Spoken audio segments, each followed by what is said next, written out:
All right, we're ready to go. It is, I don't even know what date it is. What is it, the 18th of July, 2018, our Zoom call. We're going to talk a little bit about genetic testing. So it reminds you what we're looking at when we are going to be doing that for you if we have not done that for you. Also, a reminder on this too, if we've already gone over your 23andMe details and you want to go over it again, you can do that. Just schedule with the office, schedule with Ann so she can go over it with you again. She's the one that's going over that now. She's fully certified in it. Ashley's going to be fully certified within the next week or so, and so is Michelle. It is a certification process, and there's just literally a handful of people in the world that are certified. So I feel very blessed to have, um, 3 more people in our office that are fully certified to go over genetics when there's literally just um, 5 or 6 dozen people worldwide that really are certified to do so. So if you want to look at your genetics, if you want to look at something that you maybe forgot or missed, feel free to schedule a time to go over that again. When we look at genetics, I am sharing my whole screen here because I want to pull up some slides. These are the slides that we go through. Now, remember, when we look at your genetics, there is a whole mess of information on our website. So if you go to our Connors Clinic website, you will see, if you look at Genes Tell Stories here, this link right here, it brings you to some very basic information about genetics here. And then you can go down to Cancer Genes, the book, which is a series of videos explaining what we're looking at with a cancer patient with their genetics. So here's the introduction to the book, section 1, section 1B, more videos on the gut and what we're looking at with your genetics, cancer diets, energy genes, blah, blah, blah, and it just keeps going and going, and this is just going to be an endless stream of videos. So why did I do that in a series of videos instead of in written material? Because it's easier to show you on a genetic workup on what we're going to produce for you, because you get a copy of that genetic workup, just like what you see on this video. You'll get a copy of this, which is about 60 pages of your genes, and you could literally go through my videos and look at your printout and learn about your genes and what you need to do and how you can help yourself. So again, my purpose is try to empower you to have control. One of the things that I know that is sometimes easier for us as human beings is that we want somebody else to solve our problems for us. And I understand that patients come to our clinic at times and they say, here's my disease or here's my problem. Here, you take it. Now, I don't have to be responsible anymore, and you're responsible to get me better. Well, a couple things on that. Number one, that's not fair. I can't get you better. My purpose in helping you get better, and our clinic's purpose, is to try to seek wisdom, and we try to seek wisdom from the Holy Spirit in giving you information to help you. And then what you do with that information, we have literally had people come to us, do our whole program, go home and never use their Rife and never do their diet and never do their nutrition. And I know they haven't because they never repurchased any products. Or we get their Rife back and I have a way to look at a person's computer and tell how much they've actually used it. And it's sad sometimes. But everybody, in the flip side of that, it's not sad. Everybody has a choice to make, and they have to do what they think is right for them. That is called responsibility. And that is called also your power. You don't want to give your power to someone else. And I do realize as a human being, it's easier to do that. I'm going to go to the doctor. He's going to diagnose my condition, and then it's his responsibility to get me better by giving me the right medicine or the right drug or the right therapy, and now my problem's going to go away.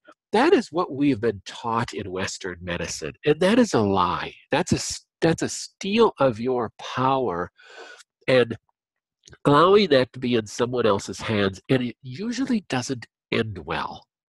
So that's not our purpose. And I realize that's the perspective that most people are coming from. That's what they've been taught their whole life, that they're not a doctor, so that's not their problem. So when they go to the doctor, it's the doctor's problem to solve their problem. And the medical profession is all too eager to take that responsibility because they make a lot of money off of it, and they get people dependent upon them, and they can keep a person dependent upon a medication their entire life. And there's all sorts of reasons, usually hinted with evil, that they want to do that. That's not our purpose. And I state that from the very beginning. Our purpose is to empower you. And I realize everybody has a different level of intelligence and a different drive of understanding, and not everybody wants to nerd through these videos and listen to them. And many people want to go, I'm not here to learn everything. You just tell me what to do. And we will do that, and we will give you our best recommendation. But that's all we can do. It's often that a person will go through my videos and go, hey, shouldn't I also be taking curcumin? Because you said on this video this, and I have this defect. And we'll come back and say, well, that might be a good idea. So that's how we want to empower you.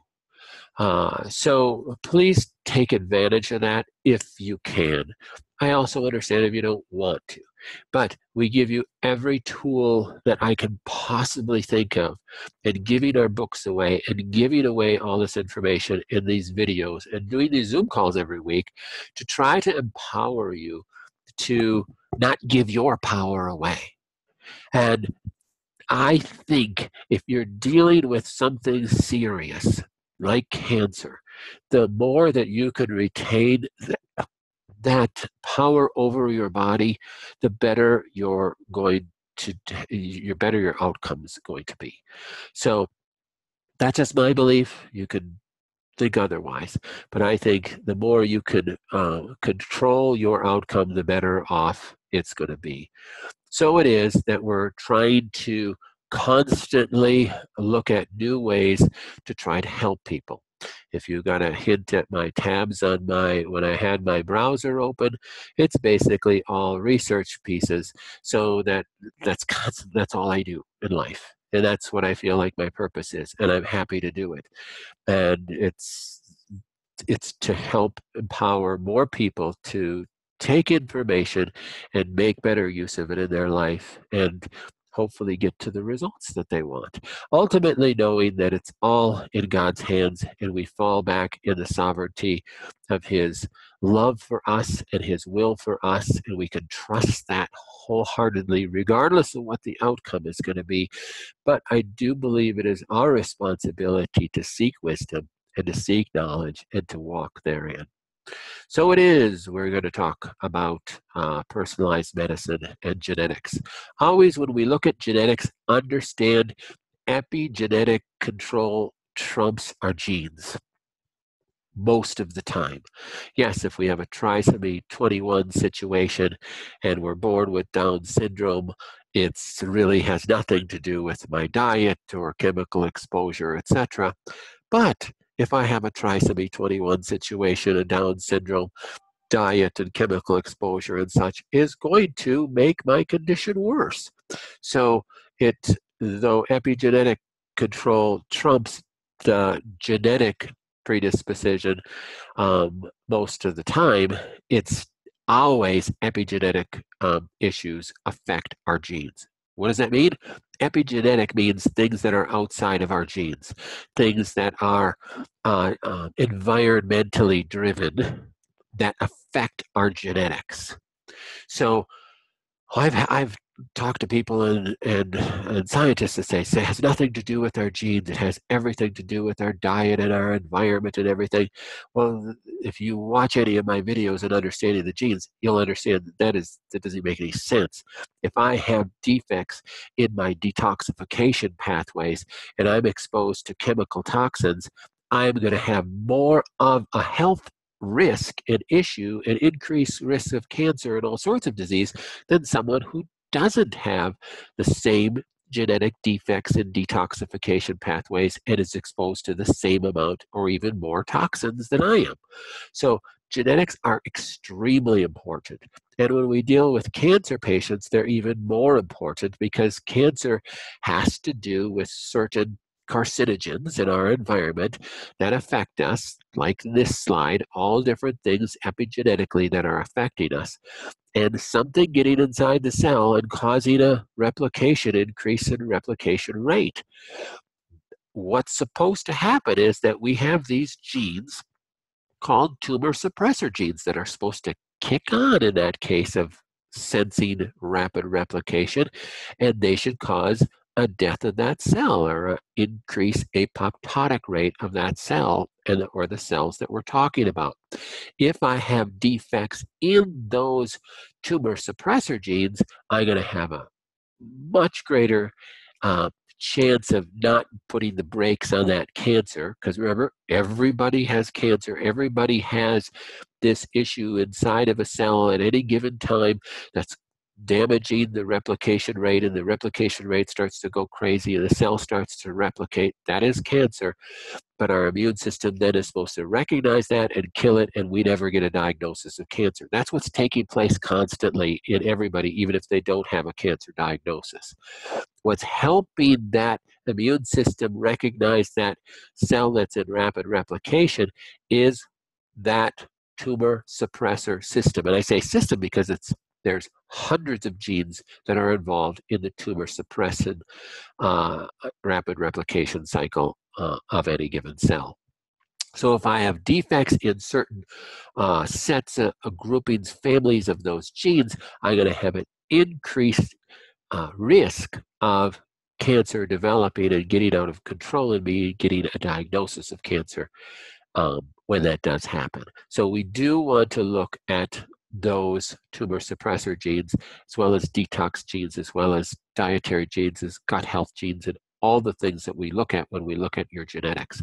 Those are all very important. One common question that we get when we look at genes is, how early should I look at genes? Should we start looking at my kids' genes? They're only 11 years old. Should we look at their genes? My belief is the earlier that we can look at someone's genetic predisposition without scaring them, but we can look and say, wow, your son has the same PON1 defects that you do. That's a genetic family that the PON1 pathway is responsible for many things, but one thing it's responsible for is detoxing heavy metals and pesticides and chemicals and vaccinations. So if you knew that your 11-year-old had a lot of defects on that pathway, you could make lifestyle changes like, wow, we're not going to do vaccines on him. We are going to be very careful with additives, flavorings, colorings. We're going to not spray pesticides and insecticides on our lawn. We are going to use only natural bug killers in our house.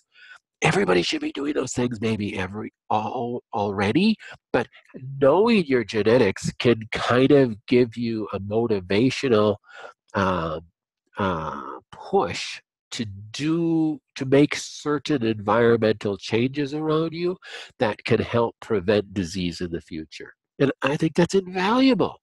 So it's not about, oh my gosh, you have the BRCA2 gene defect, you're going to get cancer. It's, oh my gosh, you have the BRCA2 gene defect, you have to be more careful with your environment than someone who doesn't have the BRCA2 gene defect.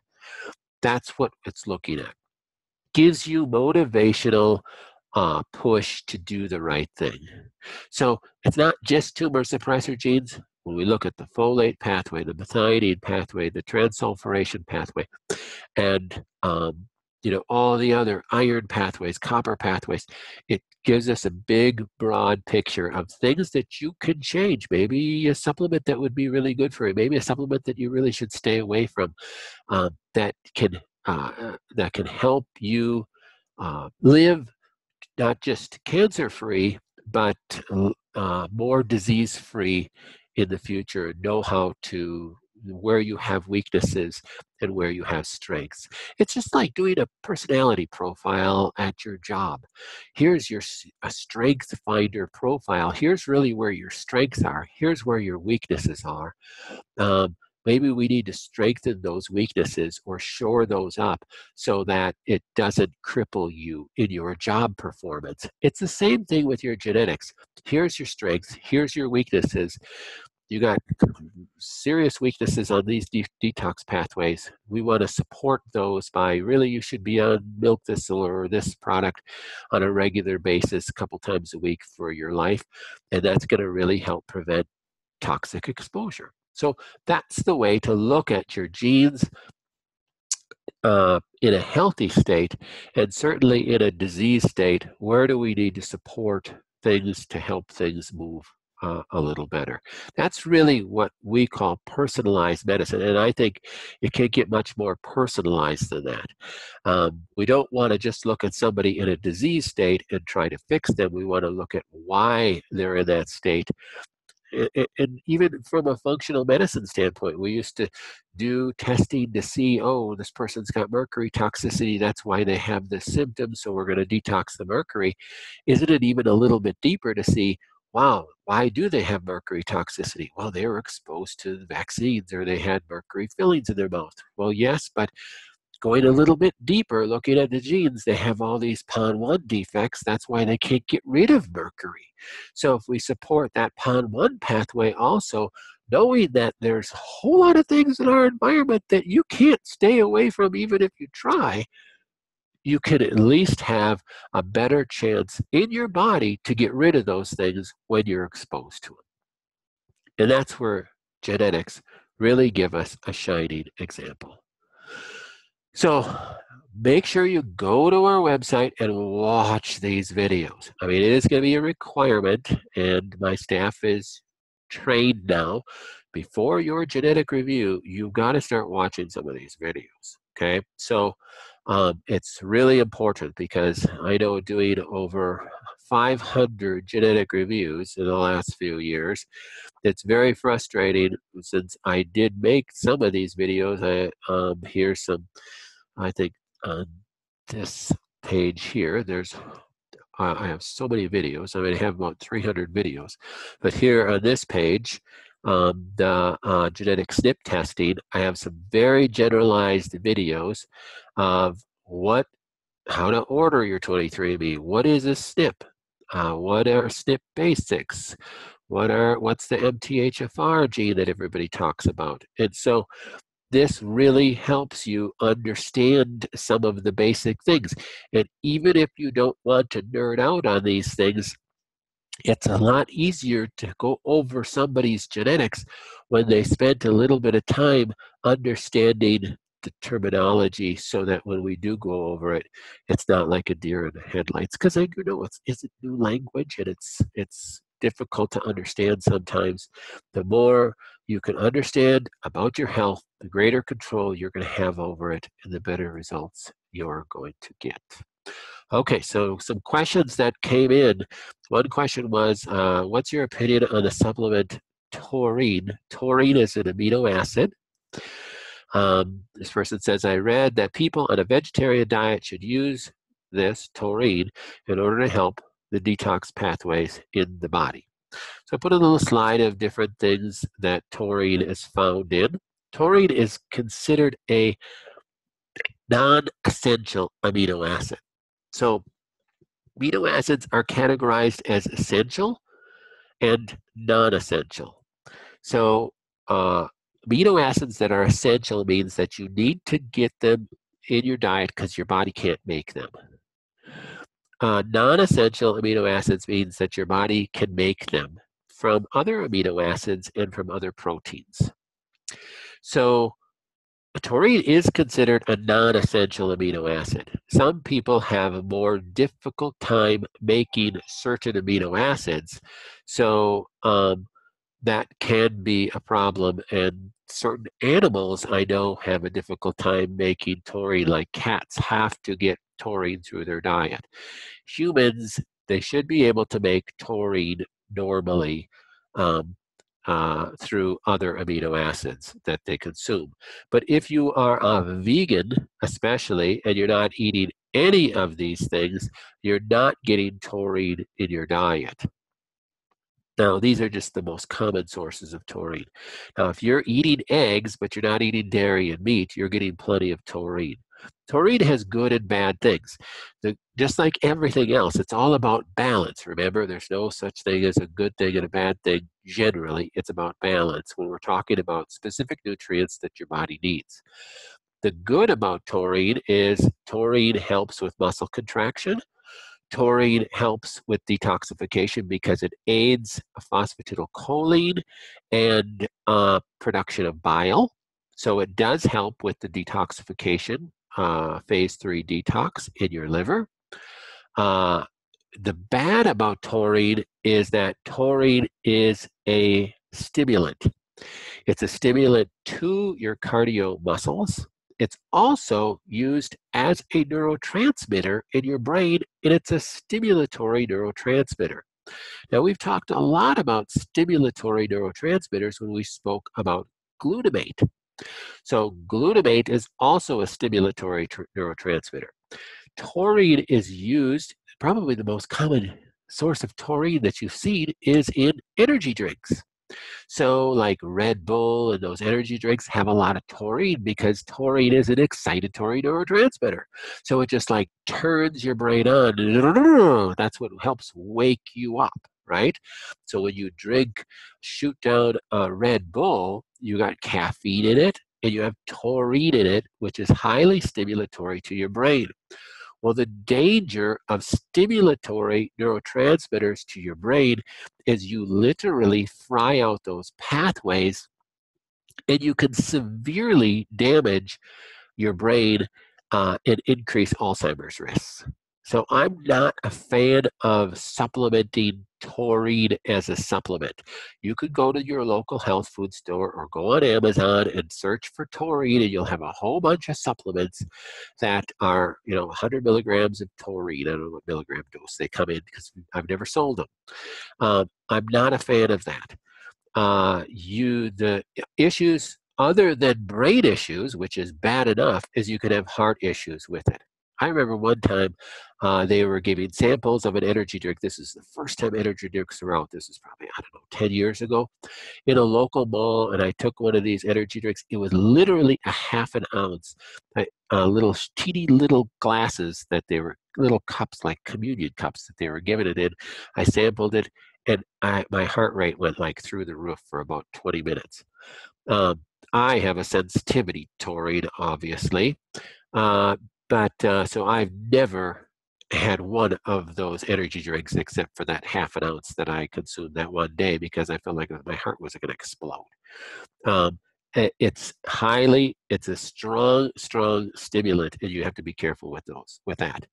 I'd much rather have you get the majority of your amino acids through your food or through a plant-based protein like the one we have on our store. Other questions that came in. What causes capillary fragility, hemangiomas? That's when you get bruising and such. Does histamine intolerance contribute to this? Well, good question, because excess histamine does cause an increased capillary fragility. So excess histamine, people that have issues with their HNMT gene, that's the gene that makes the DAO enzyme in the tissue to get rid of histamine in the tissue. People that have a lot of defects on their HNMT genes have an increased problem with histamine levels in their body and more highly reactive to bug bites and skin rashes and skin reactions and sinus issues and things like that, all the issues of high histamine levels. and they can have increased capillary fragility. So yes, that's a piece. There's a whole bunch of other pieces of capillary fragility, but that is another one. How do you choose a good coconut oil? Should it be organic, extra virgin, cold pressed, unrefined? What does the process matter? Yes, it's very difficult, and that's the same problem that we have in choosing just about any food out there.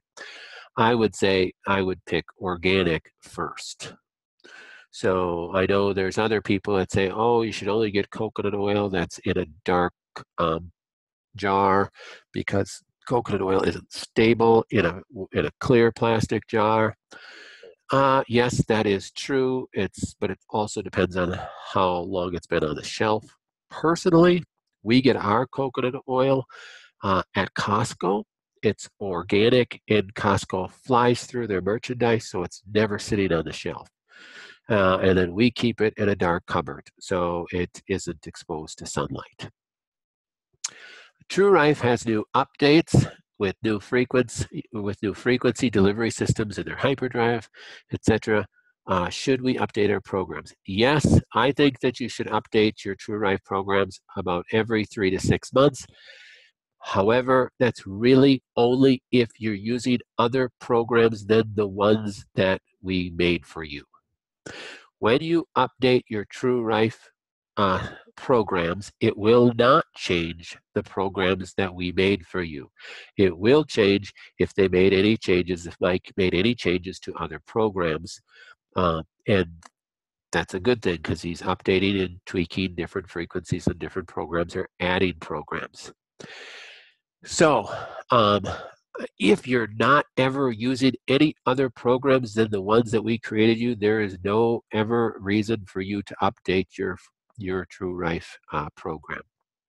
Personally, my Rife at home, I haven't updated for years because I'm only running the programs that I've created. Many of our patients are only running the programs that I've created for them, so there's really no need for them to update their programs. If you're frequently using other programs in your Rife system, which we encourage you to do so, then about every 3 to 6 months, you're going to want to update the frequencies.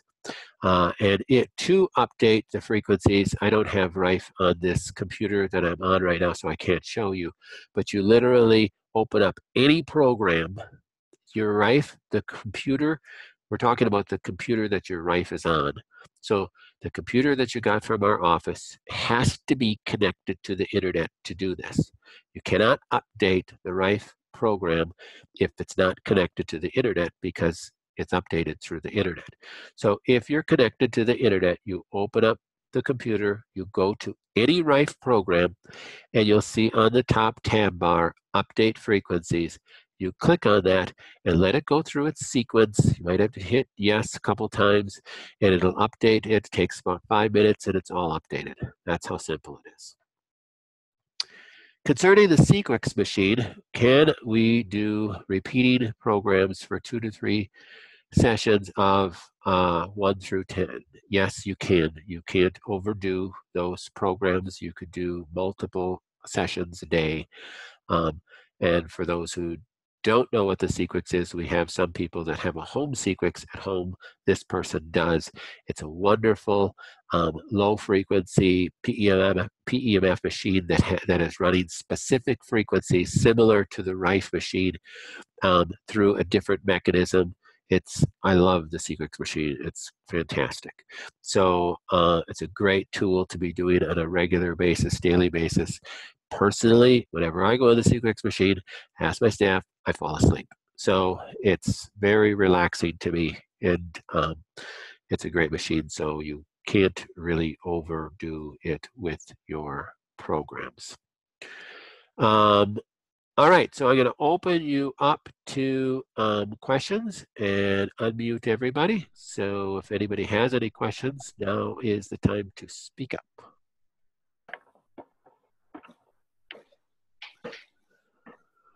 Mr. Connors, this is Deb.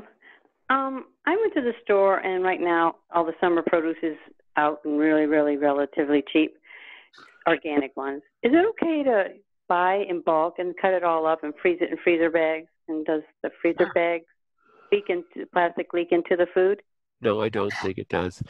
The plastic is dangerous because plastics end up um, causing issues with estrogens in our body and can stimulate bad estrogen production in our body and can lead to cancer and such. So plastics I'm not a big fan of.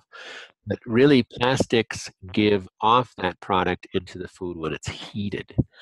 So if you're not putting hot food in the freezer bags, you're just putting cut peppers in a freezer bag and stick it in the freezer, you're really going to have very little plastic exposure.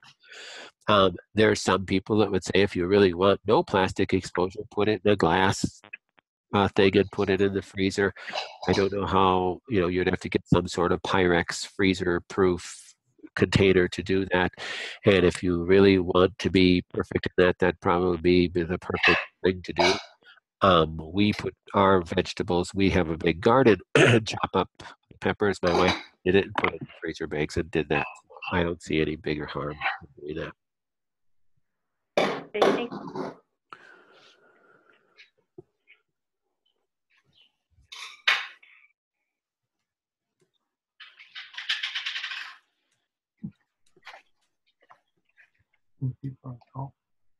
Any other questions? This is Sharon. When I got evaluated, it's like based on some of the items that you test for, you were not able to determine my cause of cancer. And does that mean you'll never be able to, or? No. If you were to be back here and we could test you again, that might show up. We've even had people, as we test them another time, another thing comes up. Remember, like I've always said, everybody has multiple causes of their cancer. There's multiple layers to our issues that we have. So let's say a person comes up as pesticide, the cause of the cancer, but there's probably, always stress is a piece of it. So there's always emotional pieces of the cause of our cancer. There's also causes of why my immune system didn't kill this when it started growing, which could be a genetic piece of tumor suppressor genes that I mentioned earlier on this call. Can be other issues, tobacco toxins that are suppressing my immune system, or something that's affecting my sympathetic, parasympathetic response. It just goes on and on and on, the layers of pieces that are causes.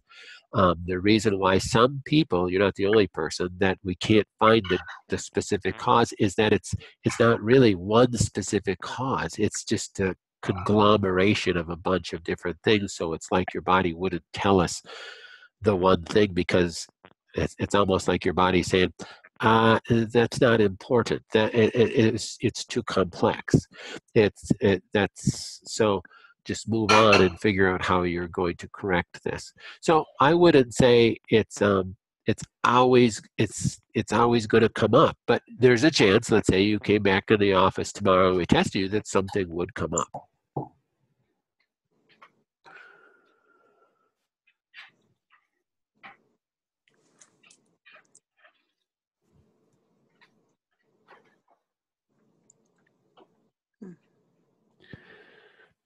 Has everybody watched a lot of these genetic videos, or is this new information to you? I watched the SNP one before my consult. This one right here, or what's a SNP? The one that, just explained the whole background. Okay. This is Deb. I watched the ones that pertain to the supplements you put us on. You put me on. I watched those. Good. And plus the SNP ones. I started with the basics and then went to those with my supplements. Good. This hour and 6-minute one is one I created, I don't know, it was maybe a couple of years ago, me going through a genetic profile. And now the report is about 2 times or more longer than this one is, as we're constantly updating the software and pulling more data from the 23andMe into this. But this really gives you a real good idea how we go through it.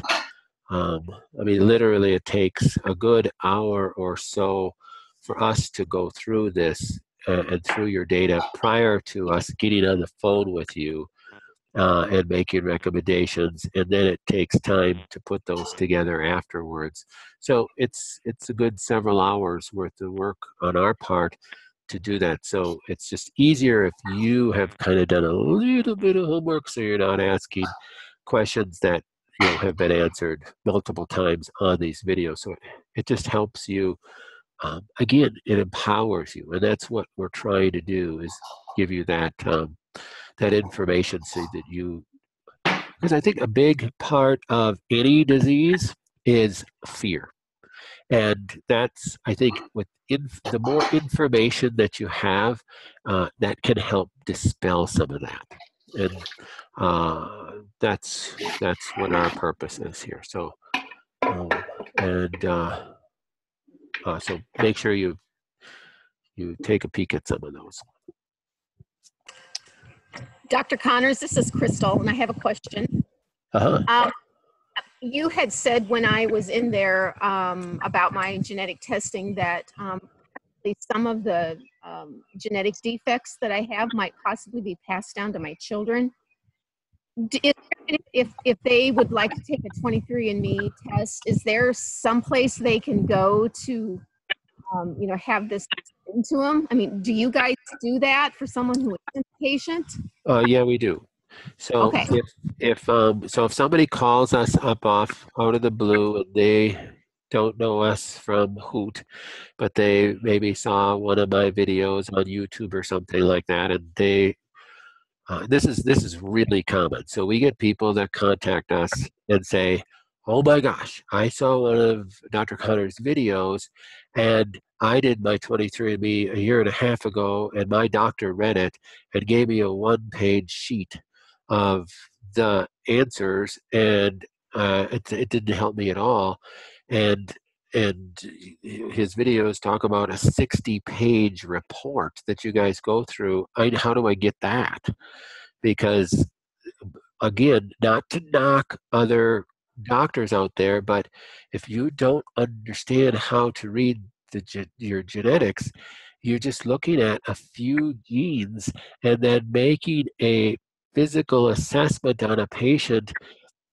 It's just silly, some of the recommendations that we hear. So you want to take as big a step back as possible and look at as many genes as possible to get a bigger picture as possible to help that patient the best way possible. And if you don't do that, you're missing a lot. So if a person calls us out of the blue, there is a process that they have to go through. We have to do a case review because we want to get to know that person. And then we go do a genetic review with them, which is over a Zoom call. All of them are done over Zoom calls, and we do the same thing as what we're doing for you. But there's a greater fee for it. So our patients that have family members that want to do this, we have a discounted fee. So we have what's called a family fee. And Jen or one of the girls can explain that to you, which is literally half price. So it costs you a few $100s to go through that for your family members at about half we'll price. Do it for all your family members for half price. Yes, that's exactly right. Right. So we try. I just think it's we need so. To get Marty's done, and we need to get Alexander's done. Heather ought to get hers done. So should Ted. Yeah. So it's just invaluable to go through this.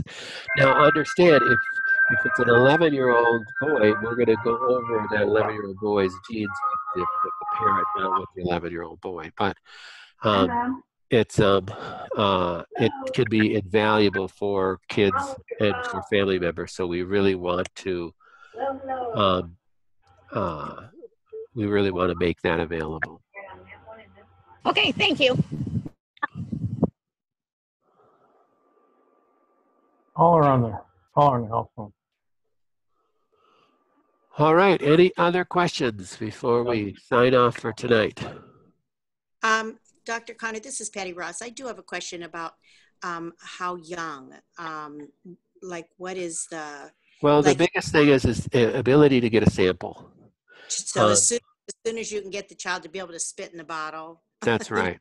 Okay. So they have to be of an age and understanding that they're gonna be able to spit in the thing, and you can collect a sample. Now you can certainly purchase a 23andMe kit and then try it and then send it in, and if they don't get enough saliva, they will notify you and they will send you another kit to collect more of that saliva. So you can try it again, and if it doesn't work again, they'll send you another kit, and then you can just save it for another 6 months until you feel like you Turn it off. Also, a note on that is that 23 and me, people have this question all the time. I don't want 23andMe to have my genetic data because they could sell it. And my comment is, how does 23andMe know it's your genetic data? The only way they know it is because you gave them your name. Okay. So if you feel, and don't tell 23andMe I'm telling you this because they'd probably get mad at me, but if you felt like that you don't want anybody else to know your genetic data because you plan on committing a horrible crime, a year, and you don't want them to find out it was you, then, well, that's not a good reason. So let's pretend you don't want anybody to find out your genetic data. Use a fictitious name. Okay. So just use a I'm going to unmute everybody. I'll bring this with me.